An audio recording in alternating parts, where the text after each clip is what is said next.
बिहार की अर्थव्यवस्था पर चुनावी वादों का बोझ, हर एक व्यक्ति पर 28,000 का कर्ज, सरकारी खजाने का पूरा लेखा जोखा। बिहार की अर्थव्यवस्था को लेकर एक बड़ी तस्वीर सामने आई है। सरकारी योजनाओं और बढ़ते कर्ज के बीच राज्य पर कर्ज का बोझ भी बढ़ रहा है। रिपोर्ट के मुताबिक बिहार के हर व्यक्ति पर औसतन करीब 28,000 रूपए का कर्ज बैठता है। वहीं सरकार की कमाई और खर्च के बीच अंतर भी एक बड़ी चुनौती बना हुआ है। कल्याणकारी योजनाओं पर बढ़ते खर्च के साथ राज्य सरकार को राजस्व बढ़ाने और वित्तीय संतुलन बनाए रखने की चुनौती है। अब बड़ा सवाल यही है, जनता को राहत देने वाली योजनाओं के साथ बिहार अपनी अर्थव्यवस्था को कितनी मजबूती से संभाल पाएगा। नेपाल के पशुपतिनाथ मंदिर से जुड़ेगा देवघर का बाबा धाम। मधेश के सीएम ने कहा, भारत सरकार के साथ करेंगे बातचीत। नेपाल के पशुपतिनाथ मंदिर और झारखंड के देवघर में स्थित बाबा बैद्यनाथ धाम को जोड़ने की तैयारी तेज हो सकती है। नेपाल के मध्य प्रदेश के मुख्यमंत्री कृष्ण प्रसाद यादव ने अजगैबीनाथ धाम में इस धार्मिक कॉरिडोर को लेकर भारत सरकार से बातचीत की बात कही है। करीब 2.5 किलोमीटर का हाई स्पीड कॉरिडोर नेपाल से शुरू होकर बिहार के सुपौल, मधेपुरा, सहरसा, खगड़िया, मुंगेर और बांका होते हुए देवघर तक पहुँच सकता है। इसका मकसद धार्मिक पर्यटन और भारत नेपाल के सांस्कृतिक संबंधों को बढ़ावा देना है। नीतीश की विरासत पर उपेंद्र कुशवाहा ने स्पष्ट की स्थिति। 65% ओबीसी आरक्षण और निशांत पर भी रखी राय। बिहार की राजनीति में नीतीश कुमार की विरासत को लेकर बहस तेज है। इसी बीच उपेंद्र कुशवाहा ने कहा कि नीतीश कुमार की राजनीतिक विरासत को आगे कौन ले जाएगा, यह फैसला जनता करेगी। निशांत कुमार की राजनीति में एंट्री और उनकी भूमिका को लेकर भी कुशवाहा ने अपनी राय रखी। उन्होंने कहा कि राजनीति में किसी भी विरासत सिर्फ परिवार के आधार पर तय नहीं होती, बल्कि जनता का समर्थन सबसे अहम होता है। वहीं 65% आरक्षण के मुद्दे पर भी कुशवाहा ने अपनी बात रखी और सामाजिक न्याय से जुड़े फैसले को लेकर सरकार की भूमिका पर भी जोर दिया। यानी नीतीश की विरासत और निशांत की सियासी भूमिका पर बिहार में चर्चा अभी जारी है। राहुल गांधी ने मनुस्मृति एक उद्धरण को बताया शर्मनाक। बीजेपी ने क्या कहा? पुणे के कार्यक्रम के दौरान राहुल गांधी ने मनुस्मृति का जिक्र करते हुए कहा कि इसमें महिलाओं को पिता, पति और बेटे के अधीन रहने की बात कही गई है। राहुल ने इसे शर्मनाक बताते हुए कहा कि महिलाओं को पूरी आजादी मिलनी चाहिए। राहुल गांधी ने यह भी आरोप लगाया कि बीजेपी और आरएसएस महिलाओं को सीमित रखना चाहते हैं। इसके बाद बीजेपी ने पलटवार किया। बीजेपी सांसद निशिकांत दुबे ने कहा कि राहुल गांधी को मनुस्मृति ठीक से पढ़नी और समझनी चाहिए। उन्होंने मनुस्मृति की उस श्लोक का हवाला दिया जिसमें महिलाओं के सम्मान की बात कही गई है। यानी मनुस्मृति की व्याख्या को लेकर राहुल गांधी और बीजेपी के बीच नया राजनीतिक विवाद छिड़ गया है। सोना हुआ 19,000 महंगा, चांदी का दाम 10,673 बढ़ा। क्या 1.80 लाख के पार जाएगा सोना? MCX पर पिछले एक हफ्ते में ही सोने की भाव करीब 8,000 रुपए बढ़कर 1,62,438 रुपया प्रति 10 ग्राम पहुंच गया। वहीं चांदी भी 10,673 रुपया उछलकर करीब 2,48,124 रुपया प्रति किलो पर पहुंच गई है। अब सबसे बड़ा सवाल, क्या सोना फिर 1.80 लाख रुपए का रिकॉर्ड पार करेगा? एक्सपर्ट के मुताबिक 1,62,500 से 1,63,000 रुपए का स्तर अहम रुकावट है। अगर यह स्तर पार हुआ तो सोना 1.65 लाख रुपए तक जा सकता है। सोने में तेजी की बड़ी वजह डॉलर में कमजोरी और ब्याज दरों में बढ़ोतरी की संभावना कम होना बताया जा रहा है। फिलहाल सोना अपने रिकॉर्ड हाई 1,80,779 रुपए के करीब पहुंचने की कोशिश कर रहा है। चीनी के दाम बढ़ने से बिगड़ा रसोई का बजट। मार्केट में 70 रुपया किलो हो रही बिक्री। त्योहार पर मिठाई महंगी होगी। रिपोर्ट के मुताबिक कुछ ही दिनों में चीनी के दाम में करीब 20 रुपया प्रति किलो तक उछाल आया है। कारोबारियों के अनुसार कमजोर गन्ना उत्पाद, सूखे की आशंका और बाजार में सप्लाई को लेकर बनी स्थिति इसकी बड़ी वजह मानी जा रही है। इस बढ़ोतरी का सीधा असर अब रसोई के बजट पर पड़ रहा है। वहीं त्योहारों में मिठाइयों की मांग बढ़ने के साथ मिठाई के दाम भी बढ़ने की आशंका है। हालांकि सरकार ने जमाखोरी और कालाबाजारी पर सख्ती के निर्देश दिए हैं। ज्यादा स्टॉक रखने वाले कारोबारियों पर कार्रवाई की चेतावनी भी दी गई है। यानी इस बार त्योहारों की मिठास के लिए लोगों को अपनी जेब से कुछ ज्यादा ढीली करनी पड़ सकती है। सिवान में प्याज की कीमत में उछाल। 13 अगस्त से लगातार बढ़े दाम। खुदरा बाजार में 55 रुपया किलो तक पहुंचा भाव। प्याज की आवक में भारी कमी आई है। करीब 15 दिन पहले सिवान में रोजाना 10 से 12 ट्रक प्याज पहुंच रहे थे, लेकिन अब सिर्फ 4 से 5 ट्रक ही आ रहे हैं। कारोबारियों के मुताबिक नासिक और गुजरात में कम उत्पाद और भारी बारिश से फसल को नुकसान हुआ है। इसका सीधा असर सिवान के बाजार पर पड़ रहा है। थोक बाजार में भी प्याज करीब 45 रुपए किलो तक पहुँच गया है। महंगाई के कारण लोग पहले के मुकाबले कम प्याज खरीद रहे हैं और सलाद में भी प्याज की मात्रा घट गई है। यानी आने वाले दिनों में अगर आप प्याज खरीदने बाजार जा रहे हैं तो जेब पर बढ़ा हुआ बोझ साफ नजर आने वाला है। सीतामढ़ी में बेलसंड विधायक के पहले आवास फिर दफ्तर पर छापा। पिस्टल, गोलियां बरामद, 2 गिरफ्तार। सीतामढ़ी से इस वक्त की बड़ी खबर सामने आ रही है। बेलसंड के लोजपा विधायक अमित रानू के कार्यालय पर पुलिस ने छापेमारी की, जहां से हथियार और गोलियां बरामद होने की खबर है। जानकारी के मुताबिक पुलिस ने पहले विधायक के आवास और फिर बेलसंड स्थित कार्यालय में तलाशी ली। इस कार्रवाई में एक पिस्टल और कारतूस बरामद किए गए हैं। मामले में पुलिस ने 2 लोगों को गिरफ्तार किया और हथियार कार्यालय तक कैसे पहुँचा इसकी जाँच की जा रही है। पुलिस पूरे मामले की कड़ियों को जोड़ने में जुटी है और आगे की कार्रवाई जारी है। किसान के लिए बिहार सरकार का नया प्लान, खेत से बाजार तक बढ़ेगी भागीदारी, एग्री स्टेक पर जोर। बिहार के किसान को खेत से लेकर बाजार तक मजबूत बनाने की तैयारी है। गया पहुंचे कृषि मंत्री विजय कुमार सिन्हा ने किसानों के कल्याण को लेकर कई अहम बातें कही। सरकार का फोकस किसानों को बेहतर तकनीक, योजनाओं और बाजार से जोड़ने पर है, ताकि उनकी आमदनी बढ़े और उन्हें उनकी उपज का बेहतर मूल्य मिल सके। मंत्री ने एग्री स्टेक के जरिए किसानों से जुड़ी जानकारी को डिजिटल रूप में मजबूत करने पर भी जोर दिया। साथ ही महिलाओं और गरीबों के हित में कृषि योजनाओं को प्रभावी तरीके से लागू करने की बात की। यानी सरकार का लक्ष्य साफ है, खेत में उत्पादन बढ़े और बाजार में किसान की कमाई भी बढ़े। Bihar weather update. बिहार के कई इलाकों में बारिश के आसार, तापमान बढ़ने से उमस बढ़ाएगी परेशानी। बिहार में मानसून की गतिविधि फिलहाल कमजोर होती नजर आ रही है। पटना समेत राज्य के 19 जिले में तापमान में बढ़ोतरी दर्ज की गई है। अगले 24 घंटों में कई इलाकों में छिटपुट बारिश के आसार है, लेकिन लगातार और तेज बारिश की संभावना कम है। बारिश कम होने से दिन में उमस बढ़ रही है और लोगों को गर्मी का ज्यादा एहसास हो रहा है। मौसम विभाग के मुताबिक बिहार में कुछ जगहों पर बादल और हल्की बारिश की स्थिति बनी रह सकती है। यानी आने वाले दिनों में मौसम पूरी तरह साफ नहीं होगा और लगातार बारिश भी नहीं होगी। लोगों को गर्मी, उमस और अचानक होने वाली बारिश तीनों के लिए तैयार रहना होगा।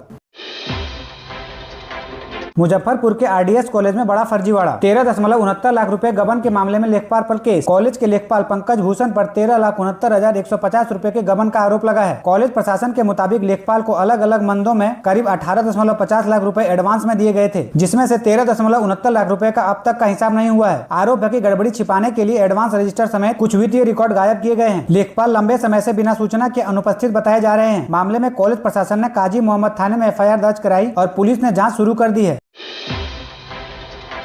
आईआरसीटीसी की भारत गौरव ट्रेन 1 सितंबर 2026 को बेतिया से रवाना होगी। यह यात्रा 8 रात और 9 दिन की होगी। इस दौरान यात्रियों को उज्जैन के महाकालेश्वर और ओंकारेश्वर, नासिक के त्र्यंबकेश्वर और छत्रपति संभाजी नगर के धृणेश्वर ज्योतिर्लिंग के दर्शन कराए जाएंगे। साथ ही सिडनी साई बाबा मंदिर और एलोरा की गुफाओं का भी भ्रमण होगा। ट्रेन में गया समेत बिहार और आसपास के कई स्टेशनों की बोर्डिंग की सुविधा होगी। किराया इकोनॉमी में 18,160 रुपए से शुरू होगी, जबकि स्टैंडर्ड 32,550 और कंफर्ट श्रेणी का किराया 39,425 रुपया है। पैकेज में ट्रेन यात्रा, होटल, शाकाहारी भोजन, स्थानीय परिवहन, घूमना और ट्रेवल इंश्योरेंस शामिल है।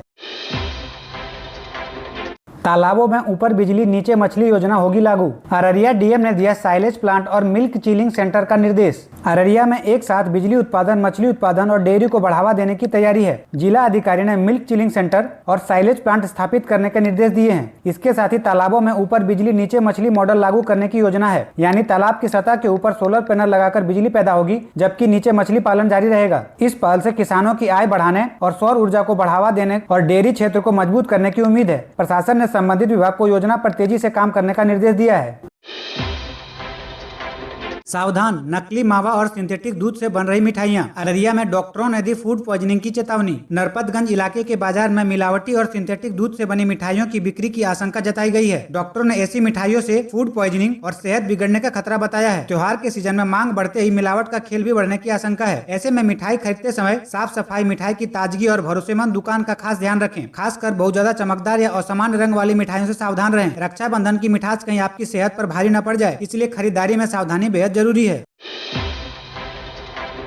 सीएम में कमजोर प्रशासनिक समझ, तेजस्वी का सम्राट चौधरी पर सीधा वार। रोशन यादव मामले में एनएचआरसी को लिखा पत्र।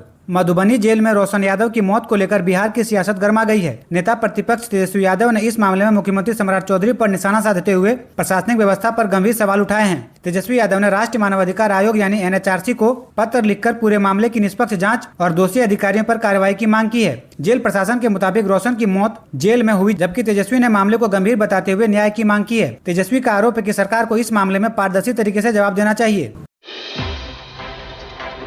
बिहार में माइनिंग पुलिस के गठन का फॉर्मूला तय। अवैध खनन रोकने के लिए खान एवं भूतत्व विभाग की पहल। बिहार में अवैध खनन पर लगाम कसने के लिए सरकार बड़ा कदम उठाने जा रही है। खान एवं भूतत्व विभाग ने माइनिंग पुलिस के गठन का फॉर्मूला तय कर लिया है। इसके तहत खनन सिपाही की नियुक्ति की जाएगी, जो अवैध खनन और उससे जुड़े मामले की निगरानी रखेंगे। सरकार का मकसद खनन क्षेत्र में कार्रवाई को और तेज करना और अवैध गतिविधि पर प्रभावी नियंत्रण करना है। अब विभाग की ओर से आगे की प्रक्रिया पूरी की जाएगी, यानी आने वाले समय में बिहार के खनन इलाके में एक अलग और ज्यादा प्रभावशाली निगरानी व्यवस्था देखने को मिल सकती है।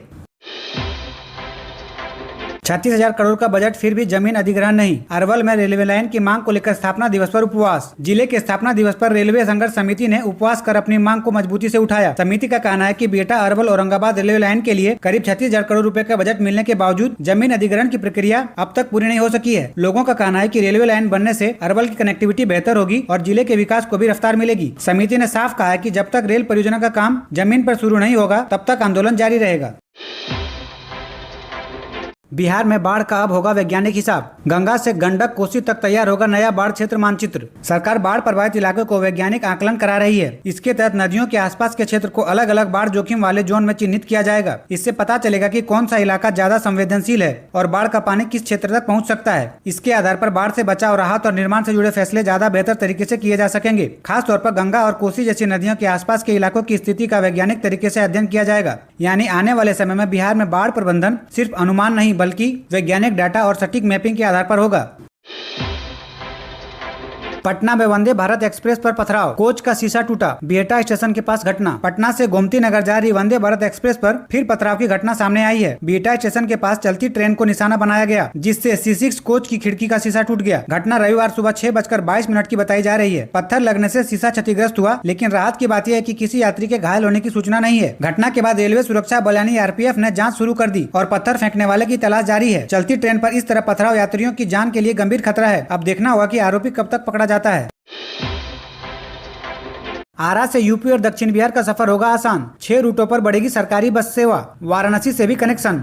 आरा से सफर करने वाले यात्रियों के लिए बड़ी खबर है। अब यूपी और दक्षिण बिहार के कई शहरों तक सरकारी बस सेवा का दायरा बढ़ने वाला है। बिहार राज्य पथ परिवहन निगम ने आरा डिपो से 6 नए रूटों पर बस सेवा शुरू करने का प्रस्ताव भेजा है। इसमें वाराणसी, कैंट, सासाराम और औरंगाबाद जैसे प्रमुख शहर शामिल हैं। इस विस्तार से आरा के लोगों को यूपी के साथ साथ दक्षिण बिहार के कई इलाकों तक आने जाने में ज्यादा सुविधा मिलेगी। यानी आने वाले समय में यात्रियों को बेहतर कनेक्टिविटी, ज्यादा विकल्प और सरकारी बस सेवा का फायदा मिल सकता है।